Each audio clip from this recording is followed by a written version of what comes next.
뉴스바우 등호 현주기자, 세상소리 뉴스 등호 보이스 오브 월드, 바이든 미 대통령이 미 본토 제조 산업 부흥을 촉진시키는 차원에서 미국산 메이드 인 USA를 선포했다. 배터리 등 전기차 산업 등 그는 12일 미국 생명공학과 바이오 제조 계획을 촉진하는 행정명령에 서명했다.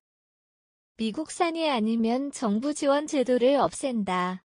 바이든의 미국산 우선 정책은 이전 트럼프 전 대통령의 메이크 어메리카 퍼스트라는 자국 우선 정책을 계승해 전통 동맹국보다 미국 이익을 우선한다.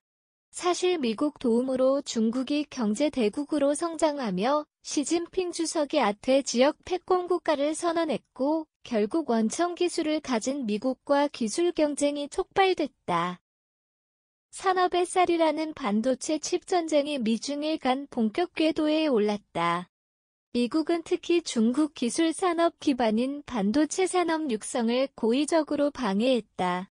바이든은 전통 자동차, 항공 원전 전략무기 등 첨단 기술 기반 제조 산업 황금기 부활을 천명했다.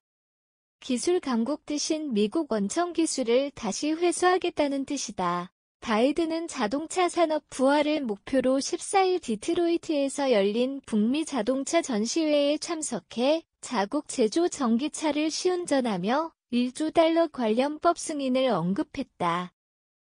그는 지난 11월 1조 달러 상당 전기 자동차 세금 공제 인플레이션 감축법에 서명했고 이 중 35개 주 전기차 충전소 설치에 첫 9억 달러가 포함됐다고 미 보호 매체가 전했다.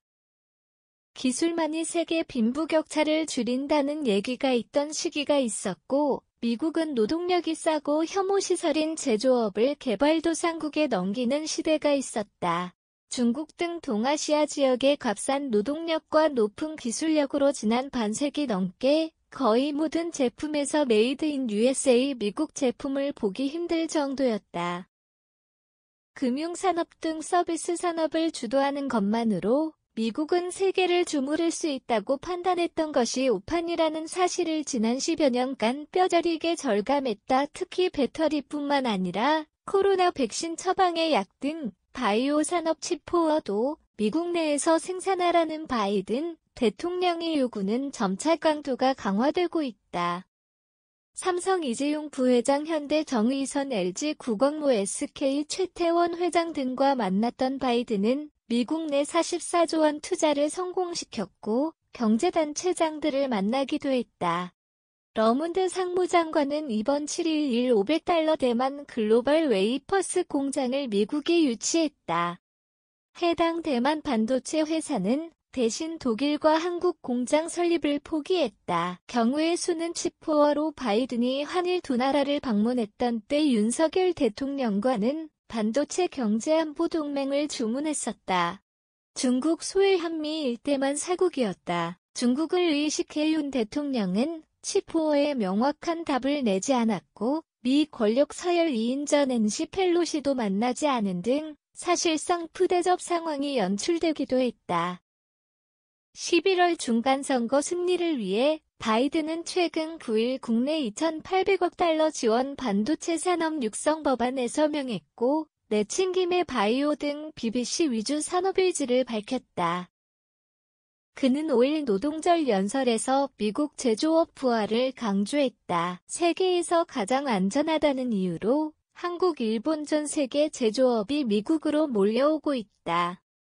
미국 경제 우선 미국은 그간 초강대국으로서 제3세계 국가나 개발도상국에 원천 기술 시혜를 베풀던 정책을 포기하고 자국 산업 육성에 발벗고 나섰다. 우크라이나 전쟁으로 러시아에 의존하던 에너지 정책 전반을 재검토하게 된 유럽도 자국 보조금 혜택을 받는 제품에 대해 차별을 두는 정책으로 전환했다. 미국산 제품이나 유럽산 제품 우선 정책에다 미중 갈등은 자유국가나 공산국가에게도 그간 글로벌 경제 네트워크에 의존했던 산업구조의 큰 변화를 의미한다. 자유민주주의 시장 정책을 정부 정책으로 추진하고 있던 한국 정부 등은 뒤통수 정도 타격을 맞은 형국이라 발등에 불이 떨어진 상황임은 분명하다. 미국과 유럽의 지역 국가들이 극강 글로벌 경제 패러다임에서 새로운 의미의 경제동맹과 시장경제 변화를 요구받고 있다. 최근 주리엄이 상무부나 무역통상부 등을 방문하는 외교부 산업부 관료들 모두에게 중간 선거로 불붙은 미국 메이드 인 USA 바람을 막기에 역부족이다.